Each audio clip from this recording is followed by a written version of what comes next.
My name's Stephen Cates. Today we're going to talk about mindset. Everyone's always talking about how you should change your mindset.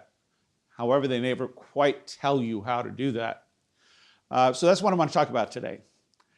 First of all, mindset is a byproduct of your beliefs, your values, what matters to you, and your metaprograms or unconscious patterns of behavior. Okay, and we'll get into that.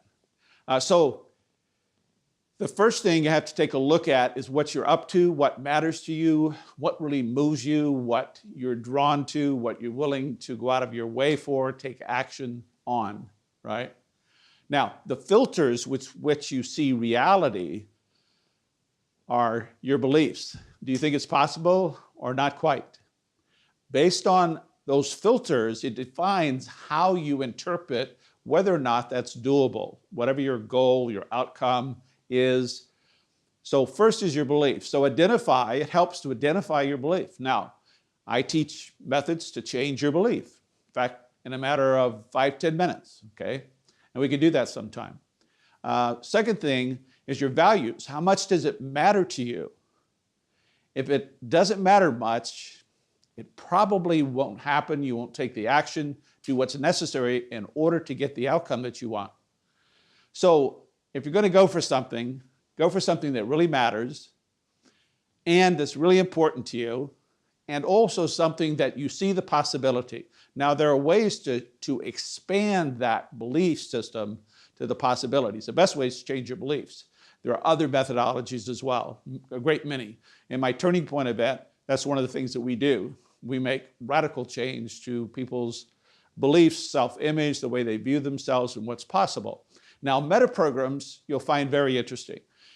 These are unconscious patterns of behavior, and they're about 85 to 90% consistent. Not that they can't be changed, but metaprograms is an example. Some people move towards success, meaning they find something they want and they just go for it and they move and they make it happen and they become successful. Other people don't get going until things get really bad and then they get moving. They move away from failure. Now, if you're talking to a buyer or a seller or a client or a prospect, if you ask them a question, what do you see regarding the product, the property, or whatever, would you like to move forward? If they say, or another good question is, what do you really want? Like, for an example, if it's, what do you want in a realtor? What are you looking for? If they tell you what they don't want, they're a move away from person. If they tell you what they do want, they're a move toward. That means you use carrots with them and you use sticks with the other person, okay? So quite frankly, with move away from people, the more uncomfortable you make them, the more they get going, okay? Now, obviously, we could go deeper into that. We just, in this short, we don't have that much time. But in terms of mindset, take a look at your own level of motivation. Notice in the past, when you've really gone for it, you keep after it, you make it happen. But to shift your mindset, you're going to have to go deeper because the belief is the cause of the matter. The values, how much it matters to you, is the cause of the matter. And even metaprograms, that's unconscious patterns of behavior. And you can think of people in your family, they don't get going till things get tough and then they really get going.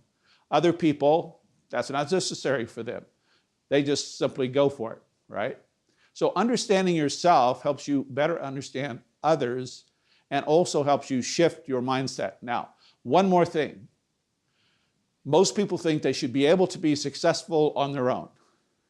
And I know I wasn't, and I know most of the people that I've read about and read thousands of books, they had somebody else or someone else or a coach or a mentor or someone.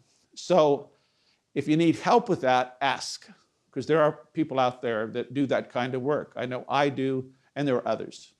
So have fun with it.